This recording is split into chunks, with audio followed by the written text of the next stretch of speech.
عامر صاحب ظاہر ہے یہ تو بیسک کمپوننٹس ہیں جو نوید صاحب کہہ رہے ہیں, یہ تو ہونے بہت ضروری ہیں معیشت کی مضبوطی کے لیے, ایک قوم کی مضبوطی کے لیے, ریاست کی مضبوطی کے لیے. لیکن ابھی جو ہم بات کریں دورہ سعودیہ کے حوالے سے, تو آپ کو لگتا ہے کتنا اہم یہ دورہ ہے, اور غیر ملک کی سرمایہ کاری کی جو بات کر رہے ہیں, آپ سوچتے ہیں کہ اس میں اضافہ ہوگا اس دورے کے بعد؟ دیکھیں کالا باغ سے جو آیا تھا سبز باغ دکھاتا رہا تھا, تو اب سہانے باغ نوید صاحب دکھا رہے ہیں, تو وہی ہمیں دیکھ لینے چاہیے, کوئی ایشو نہیں ایسا. پرائم منسٹر کا ایک سال میں یہ 7واں شاید وزٹ ہے, اور یہ ہماری حالت کو ظاہر کرتا ہے کہ پرائم منسٹر بار بار کیوں جا رہے ہیں. ظاہر ہے ہمیں اقتصادی طور پہ ان کی مدد چاہیے جو وہ دے رہے ہیں, اور سارے گلف کنٹریز دے رہے ہیں. وہ نوید صاحب نے ساروں کی تعداد بھی گنوا دی, چائنا تک چلے گئے, آذربائیجان کو بھی کاؤنٹ کر لیں کہ وہ فیٹف میں بھی ساتھ کھڑے تھے, اب بھی ساتھ کھڑے ہیں, کہ جو دوست ممالک ہیں وہ نہیں ہٹ رہے. ہم اپنے دوست خود نہیں ہیں, ہمارے ہاں پالیسیوں کا کوئی تسلسل نہیں ہے. اب جیسے عمران خان کی ایک پالیسی ہے کہ وہ طالبان کے ساتھ چلتے ہیں, انہوں نے ابھی طلال چودھری کہہ رہے تھے نا کہ بنو اور لکی مروت پہ کوئی مذمت نہیں کی, کینٹ پہ حملہ ہوا, مسجد پہ ہوا, ان کی ہمدردیاں ان کے لوگوں کی, جیسے فضل الرحمان صاحب نے بھی پرسوں میٹنگ میں کہا کہ 2024 میں ہمیں تو کسی نے موو نہیں کرنے دیا اور پی ٹی آئی کے اوپر کوئی حملہ نہیں ہوا, لہذا وہ اپنی جماعت کے لیے کنڈیوسو ماحول بنا چکے ہیں کہ ہمیں کچھ نہ کہو, ہمارے ساتھ چلتے رہو. لوگ فوراً آ جائیں گے کہ شہباز شریف نے یہ کہا تھا, فلانے نے یہ کہا تھا.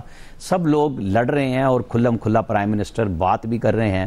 ایک جو وہ قرارداد بھی پاس کی گئی جس کی وضاحتیں 2 دن ہو گئے مسلسل علی امین گنڈا پور کر رہے ہیں, جو ابھی طلال کیا آپ نے اور ہم نے پریس کانفرنس بھی دیکھی, انہوں نے وضاحتیں بھی کی کہ وہاں پہ وہ کیا بول رہے تھے اور باہر آ کے کیا ان کا طرز بیان ہے. پرائم منسٹر ظاہر ہے پاکستان کے لیے جا رہے ہیں, کچھ ذاتی طور پہ تو کوئی مدد لینے نہیں نہ مانگ رہے وہاں پہ.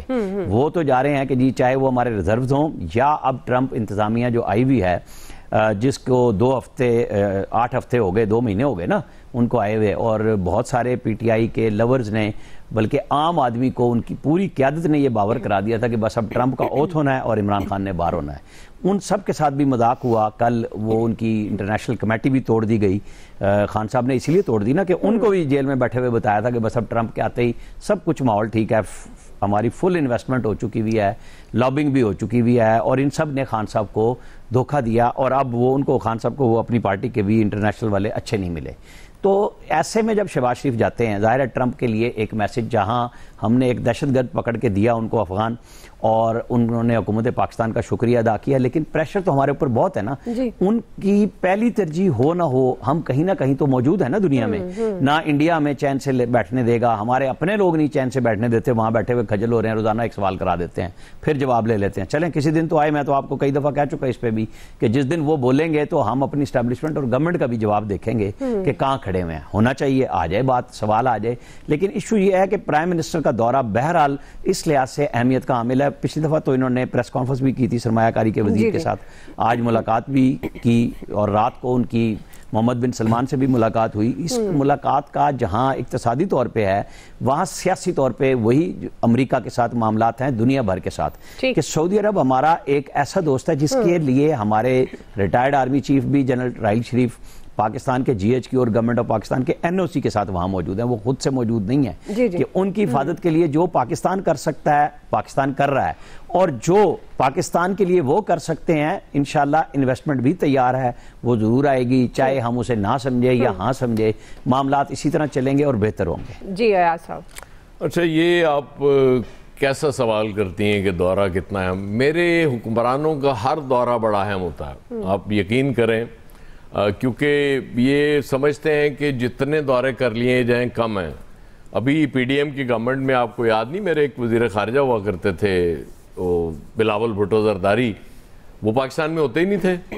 میرے ان حکمرانوں کا بھی بات چلے تو پاکستان تو یہ آتے ہیں بس حکمرانی شکمرانی کرنے ہیں کہ چلو یار 4 دن لوگوں کو ڈانٹ وانٹ لیں اور چلا لیں کم, باقی ان کا دل وہیں لگتا ہے باہر, یہاں دل ان کا نہیں لگتا. سعودی عرب سے دوستی اور سارا کچھ آپ نے سن لیا, اب میں کیا اس میں ایڈ کر سکتا ہوں؟